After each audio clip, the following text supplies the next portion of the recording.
What is up, everybody? Welcome back to the channel. All you Deer and Grayanites, I am so excited for this one because we get to do an original song, Hydra by Deer and Gray, followed by the 2008 remake, Hydra 666.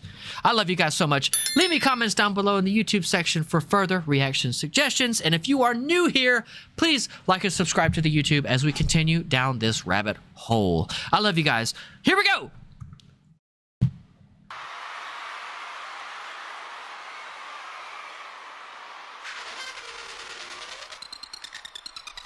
So unique.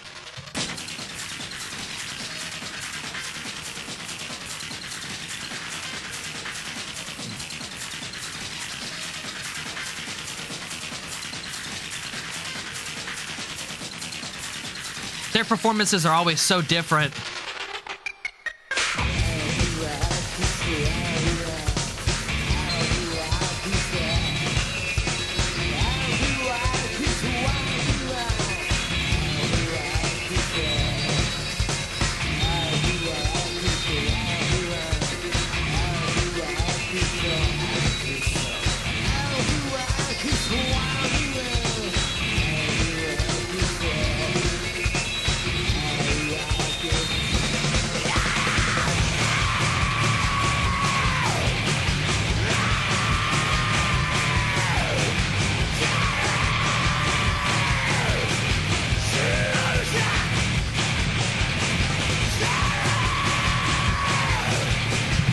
Is a killer two-step do-da-do-da-do-da-do-da. That is like a two-step mixed with a thrash beat. I was not expecting that from Shinya.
So there is a concept in music, and this is something I would like to talk about, and I feel like I've talked about it in videos before.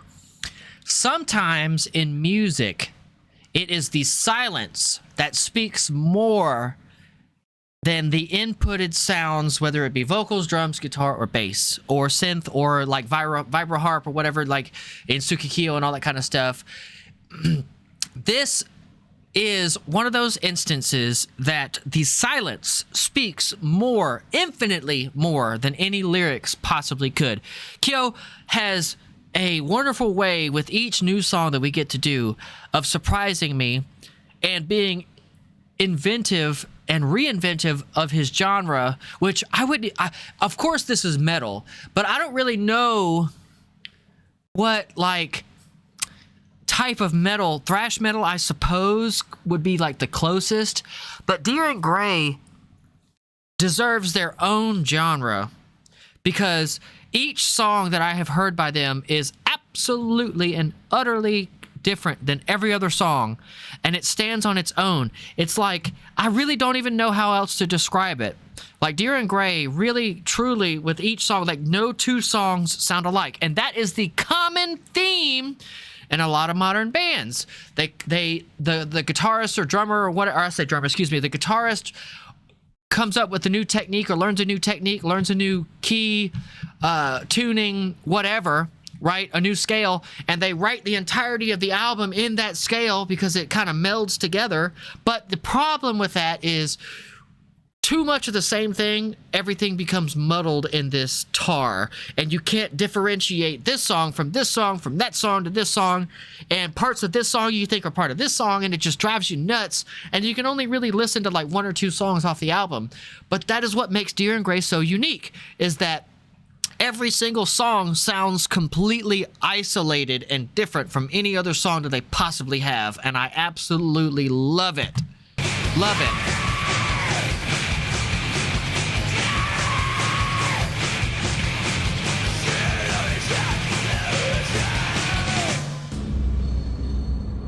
And I absolutely love their light shows. Freaking outstanding.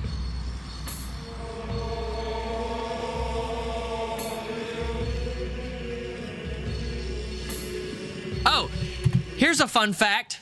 Here is a fun fact that I just recently learned. All right, so the green lights, do you see how it looks like there's a light spinning? All right, what if I told you that what you see on camera is completely different than what you see in person? So in person, those lights are steady, and it looks like fingers coming out from a source, right? But on camera, because you have a shutter speed, that shutter speed is what is detecting that light pulsing, creating the individual lines. I don't know why I thought that would be interesting, but I think that that is absolutely fascinating.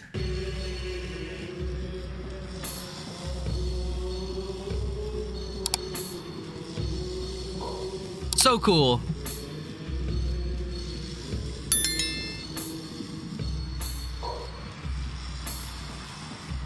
It sounds like a Gregorian chant thing.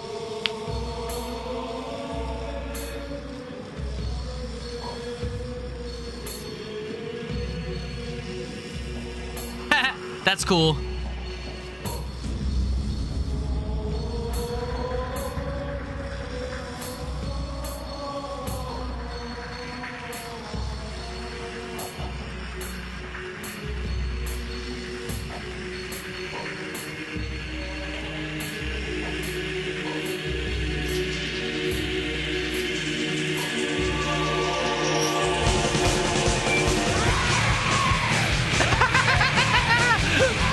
Oh my God.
You know, this kind of reminds me of something that belongs in Blade with Wesley Snipes.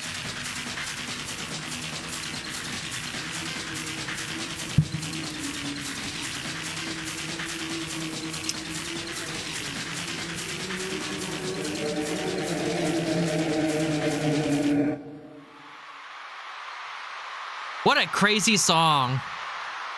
I love it. I love Dear and Grace so much, and their ability to reinvent themselves without having to reinvent the wheel. They're just creating something new for it, a new road for it to drive on. That blows my mind. That blows my mind.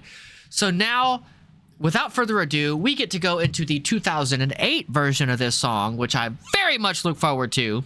Very much look forward to. Somebody in chat says this band has never changed members in their 28 years. This will be crazy once you hear the difference. Well, everything. That makes sense because the evolution of bands what they should be doing is progressing in their abilities and talents to produce better and better shows. So here we go. Oh, by the way, real quick, if you like the videos, please be sure to like and subscribe to the YouTube. All right, here we go. If you don't, shame on you, shame finger, shame finger.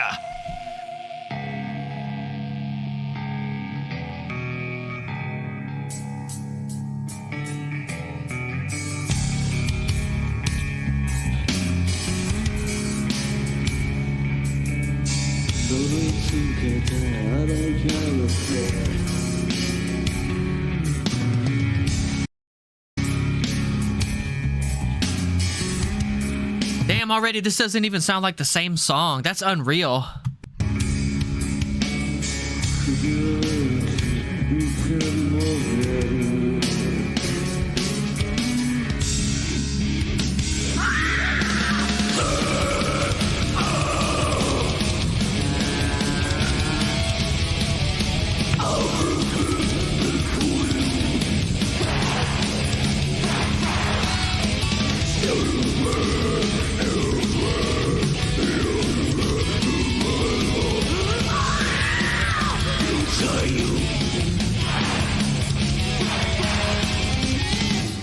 Jesus, Murphy.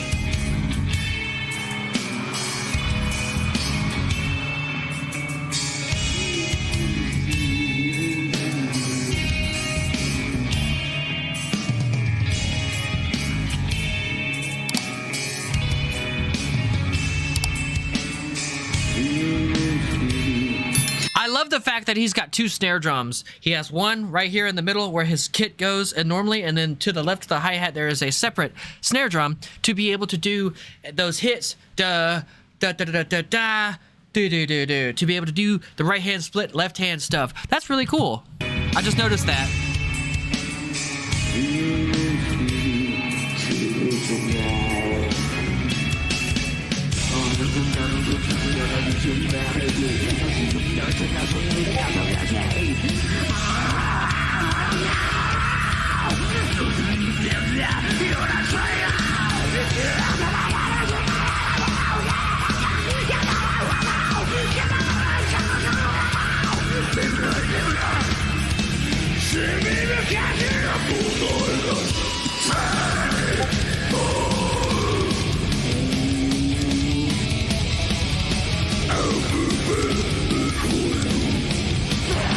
Okay, so do you guys remember in another video, those of you who have watched me do these a lot, there is a concept that Mozart created called Sprechzeit, and what that means is like speech singing. Kyo absolutely has figured out a way to do those diatribes, Sprechzeit diatribes, better than anyone I have ever seen in my life. Normally when you do them, like the syllables of what you're saying is like within time, but he just prattles off freaking sentences that will fucking take the skin off your back, and then they just like bombard you with this sonic blasted waves. And that's what I like about De'Aaron Gray the most. And that's what it's supposed to do. It's supposed to like build up tension and then release tension. Build up a little bit more tension, and then release the tension. And then it's supposed to build it up, and go to the top of Everest, and then just release it. And then build it up some more until you get to the end of the song. And that is De'Aaron Gray, master songwriting craftsmanship. Take notes.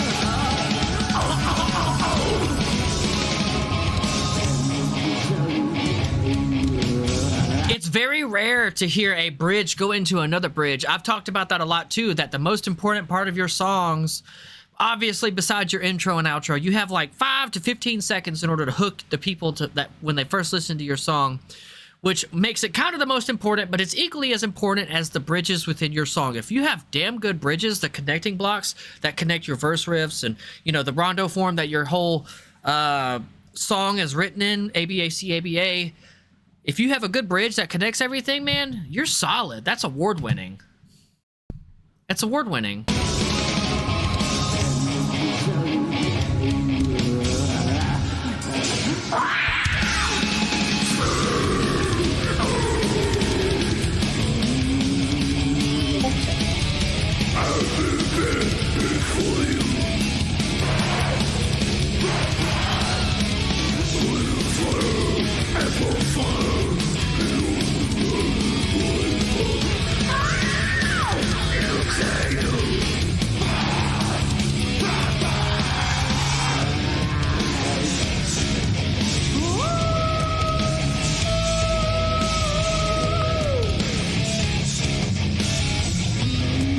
Oh my God.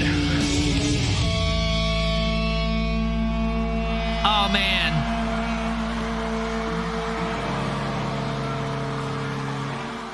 To end the song on a breakdown, to end the song on a groove like that, that is insane. I've never heard a song actually ended on a groove that well before. That is absolutely unreal. Unreal. Unreal. This is why I love getting to do these reactions, because you guys continuously blow my mind. Be sure, when you watch this in the YouTube, to leave me comments down below for future suggestions so we can continue down this rabbit hole. We have Deer and Gray. We have Tsukikiyo. We now have Muck. We have so many others that come out. We have Bandmaid. We have Love Bites. We have Yoya Kasoma. We have Nemophila. We have so many wonderful Japanese bands. I have become enamored with their music, and it blows my mind, and it really makes me reinvent my own philosophy about approaching how to write music. I absolutely love it, and I really appreciate you guys too. I hope you like and subscribe to the YouTube, and I hope to see you on the next one. Peace!